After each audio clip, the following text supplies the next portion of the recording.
स्वागत है आपका फ्यूचर बुल्स में। इस वीडियो में हम बात करेंगे उस कंपनी के बारे में जो कि कंस्ट्रक्शन सेक्टर से आती है। कंस्ट्रक्शन सेक्टर में इंफ्रास्ट्रक्चर का बहुत बड़ा रोल है। ये कंपनी भी इंफ्रास्ट्रक्चर के लिए बहुत अच्छा काम करती है।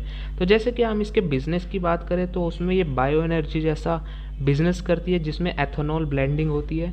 वहीं अगर हम बात करें दूसरे बिजनेस की तो उसमें वेस्ट वाटर ट्रीटमेंट का ये बिजनेस करती है और तीसरे में ये ब्रेवरीज का बिजनेस करती है। तो बिजनेस जो इसका देखा जा रहा है वो फ्यूचरिस्टिक बिजनेस है जो कि आने वाले टाइम में भी इसका बिजनेस बढ़ता हुआ रहेगा। एक फंडामेंटल अच्छा स्टॉक है जो कि हाई ग्रोथ बिजनेस पे काम करता है। इसके अगर स्मॉल कैप कैटेगरी की बात करें तो थोड़ी बहुत रिस्की कैटेगरी है ये। स्मॉल कैप शेयर में थोड़ा बहुत अमाउंट हमें कम ही रखना चाहिए जो कि थोड़ा वॉलेटाइल भी होता है। अगर आप इसके शेयर के प्राइस की बात करोगे तो 351 रुपये का इसका शेयर प्राइस है। एक साल से ये शेयर प्राइस कंसोलिडेट कर रहा है, कहीं पे भी ये ब्रेकआउट या ब्रेकडाउन नहीं किया है। पर जैसे कि मैंने इसके रिजल्ट देखे हैं और जैसे कि मैं आपको अभी इसके रिजल्ट दिखाऊंगा तो आपको भी यही लगेगा कि इसका ब्रेकआउट अब आ सकता है। तो चलिए चलते हैं कंपनी के रिजल्ट की तरफ, Q3 के लेटेस्ट रिजल्ट।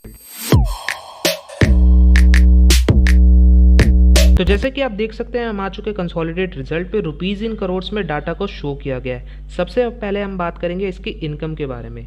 तो इस क्वार्टर की जो इनकम निकल के आई है वो है 917 करोड़ की। यही इनकम पिछले क्वार्टर में 880 करोड़ की थी, यानी क्वार्टर इसकी इनकम बढ़ती हुई दिखाई दी है थोड़ी बहुत। वहीं अगर हम ईयरली बात करें तो अच्छी खासी जंप दिखाई दे रही है। कंपनी ने पिछले साल 590 करोड़ का वो किया था रेवेन्यू, जो कि इस क्वार्टर में 917 करोड़ का हो चुका है। तो अच्छी खासी ग्रोथ दिखाई दी है ईयरली में रेवेन्यू में। वहीं अगर हम बात करें इसके एक्सपेंस की तो इस क्वार्टर का जो एक्सपेंस निकल के आया है कंपनी का वो है 830 करोड़ का। यही एक्सपेंस पिछले क्वार्टर में 816 करोड़ का था, जो कि थोड़ा बहुत अच्छा दिखाई दे रहा है, ना ही ज़्यादा बढ़ा है ना ही ज़्यादा घटा है। पर अगर हम बात करें वहीं ईयरली एक्सपेंस की तो 540 करोड़ का एक्सपेंस किया था कंपनी ने पिछले साल, जो कि अब बढ़कर 830 करोड़ का हो चुका है। तो थोड़ा बहुत एक्सपेंस बढ़ता हुआ दिखाई दे रहा है ईयरली बेसिस पे। अगर हम बात करें इसके प्रॉफिट पे तो प्रॉफिट फॉर द पीरियड पे हम आके इसका इस क्वार्टर का प्रॉफिट देखते हैं जो कि है 62 करोड़ का। यही प्रॉफिट पिछले क्वार्टर में 48 करोड़ का था, यानी अच्छा खासा ग्रोथ दिखाई दे रही है क्वार्टर इसके प्रॉफिट में। वहीं अगर हम बात करें ईयरली पे तो 37 करोड़ का प्रॉफिट किया था कंपनी ने पिछले साल, जो कि अब बढ़कर 70% इसके जंप दिखाई दे रहा है प्रॉफिट में, बढ़कर अब इसका 62 करोड़ का प्रॉफिट हो चुका है। तो मैसिव ग्रोथ दिखाई दी ईयरली बेसिस पे इसके प्रॉफिट के और रेवेन्यू में भी। एक नज़र इसके ईपीएस पे डाले तो इस क्वार्टर का जो ईपीएस निकल के आया है वो है 3.39 का। यही ईपीएस पिछले क्वार्टर में 2.62 का था और पिछले ईयर में तो 2.02 का था।